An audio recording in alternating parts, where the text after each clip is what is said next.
Or, ce déplacement ne vise pas à calmer, il vise à affirmer, à réaffirmer que le sport n'a pas divisé deux peuples.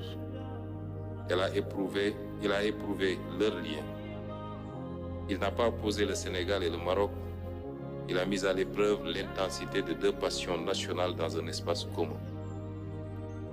Les dérapages observés ici ou là ne doivent être ni niés ni dramatisés. Ils doivent être requalifiés comme des excès émotionnels produits par la ferveur et non comme des fractures politiques ou culturelles. Car le sport, si passionnant et si passionné soit-il, est trop fluide à résumer les relations entre les deux nations, comme vous l'avez rappelé tantôt, Monsieur le Premier ministre, et entre les deux États.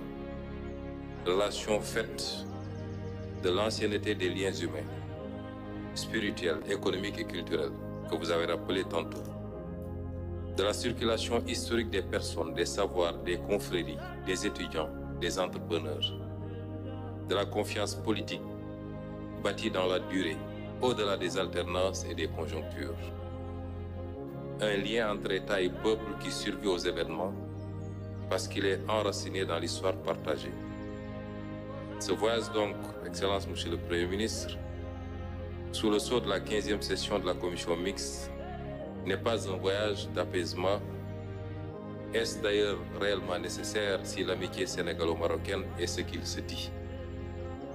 C'est un voyage de confirmation, de dépassement et de refondation du lien à la hauteur de deux nations qui se respectent, se reconnaissent et se projettent ensemble.